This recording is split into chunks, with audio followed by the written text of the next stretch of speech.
What's up guys, it's Arnold here, back today with another video after a bit of a hiatus.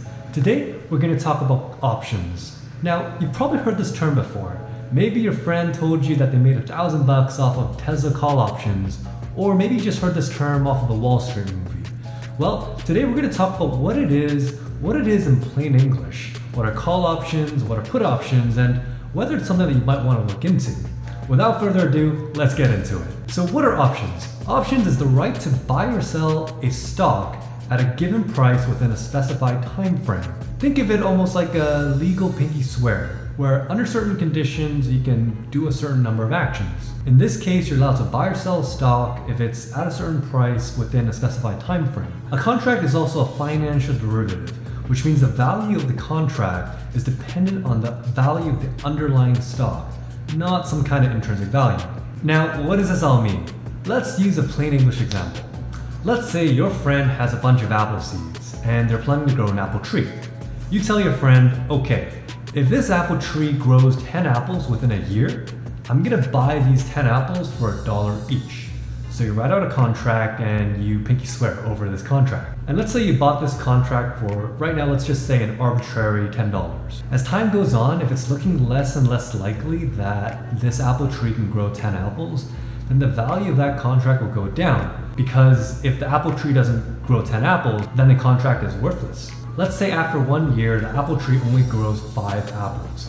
The value of the contract goes to 0, so you lost all your money. However, let's say after 6 months, the apple tree grows 10 apples. You can buy these 10 apples for $1 each, and the contract is fulfilled. And to add another wrinkle to this, at any point in time, you can sell this contract to another friend of yours if you want to.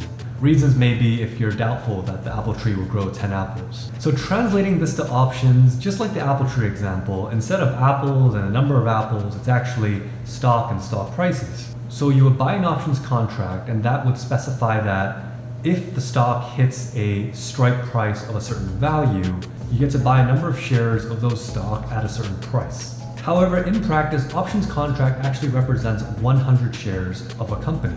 So one options contract means that you have the right to buy 100 shares of that company. Let's say you buy an options contract where you'd speculate that the value of Google, the Google stock, would hit $100 within a year.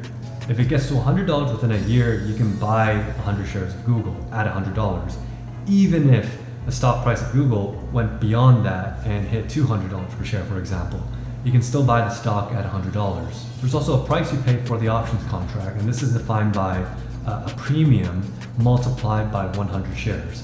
So let's say the premium to buy 100 shares of Google is 35 cents per share. So you multiply 35 cents by 100, which means that you can buy an options contract for Google for $35. There's also two types of options contracts. You can either buy a call option, which speculates that the price will go up, and a put option, which speculates that the price will go down. Call option allows you to buy the stock at a certain price within a certain time frame. Put options, on the other hand, allows you to sell a stock at a certain price within a specified time frame. Now, the difference here is that the value of a put contract goes down as the underlying stock price goes up, and vice versa. So now you might be thinking, why go through all this trouble? Why don't you actually buy the stock itself as opposed to buying a contract and selling contracts, etc.? Well, the reason is that sometimes the price of a contract could be much less than the price of the stock itself. Maybe the share of Google is $100, for example, but the contract is only $35. In practice, that's less the case if it's a big, wide-known company that is known to just go up. Another reason is that the earning potential might be substantially higher. A stock movement of, let's say, 5% might equate to like a 50% movement in the stock option price. However, this would mean that if the stock price goes down 5%, maybe the stock option would go down by 50%. So it's extremely risky, and you could essentially lose your whole investment. So that's it, everybody. Hope this explains to you what stock options are, and you get a better understanding of what it is in plain English. And hopefully also whether it's something you want to dabble in the future.